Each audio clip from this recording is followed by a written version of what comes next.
ठाकरे बंधूंची युती जाहीर कधी होणार असा प्रश्न विचारला जात असतानाच त्या संदर्भात एक मोठी बातमी समोर आली आहे। जागा वाटप पूर्ण होत नाही, दोन्ही बाजूंनी अंतिम निर्णय होत नाही तोवर युतीची घोषणा करू नका अशी मनसेची भूमिका असल्याची माहिती समोर येतेय। युतीची घोषणा आज होणार अशा चर्चा होत्या, मात्र अजूनही जागा वाटपावर अंतिम चर्चा सुरू असल्यानं आणि युतीची घोषणा आज होण्याची शक्यता त्यामुळे कमी आहे। तिढा असलेल्या ठिकाणी दोन्ही बाजूंनी चर्चा सुरू आहे। तिढा सोडवण्याचे प्रयत्न सुरू असल्याची सूत्रांची माहिती आहे। त्यामुळे तिढा सुटत नाही तोवर युतीची घोषणा नको अशी मनसेची भूमिका असल्याचं समजतंय।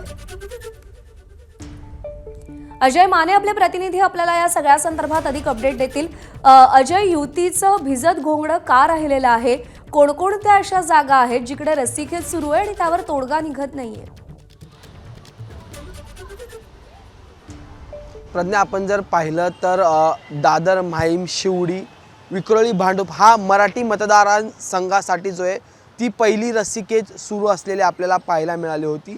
काल चर्चा झाल्या, त्याच्यानंतर काही जागेंवरचे तिढे जे ते सुटलेले आहेत, पण त्याच्यानंतर आपण जर पाहिलं तर शिवडीचे काही पदाधिकारी थेट राज ठाकरे यांच्या निवासस्थानी दाखल झाले होते आणि त्याच्यानंतर मनसे नेते बाळा नांदगावकरांना त्यांची मनधरणी करावी लागली होती। त्यामुळे एकीकडे जागा वाटपाच्या तिढा सोडवण्याचा प्रयत्न नेते करत असताना पदाधिकारी आणि कार्यकर्त्यांच्या भावना मात्र वेगळ्या आहेत। त्यामुळे जागा वाटपाचे तिढे सुटले जात नाहीयेत। आपण जर पाहिलं तर दादरची जागा असेल किंवा मग शिवडीची जागा असेल, माहीमच्या परिसरातली जागा असेल, ज्या ठिकाणी मोठ्या प्रमाणात मराठी मतदार आहे आणि दोन्ही पक्षांचं स्ट्रॉंग नेतृत्व त्या ठिकाणी आहे, पण त्या ठिकाणची मग सीट शेअरिंग कशी करायची आणि त्याच्यात मग माजी नगरसेवक हे ठाकरेंच्या शिवसेनेकडून आहेत, मग त्यांच्या जागा ह्या मनसेला जाणार का? आणि ह्या चर्चा अजूनही रेंगाळत आहेत।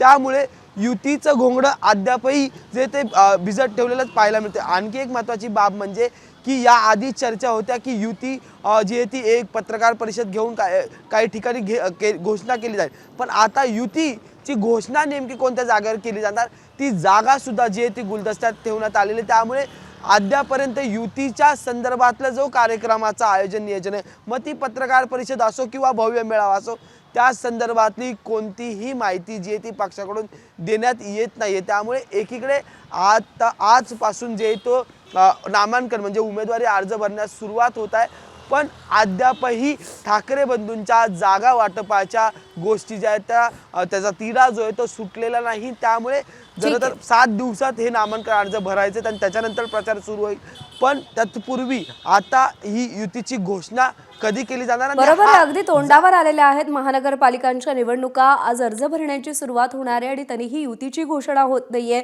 जागा वाटप फायनल होत नाहीये आणि त्यामुळे या सगळ्या घडामोडींना आता वेग येणं गरजेचं आहे। अजय, धन्यवाद दिलेल्या माहितीसाठी। एबीपी माझा, उघडा डोळे बघा नीट।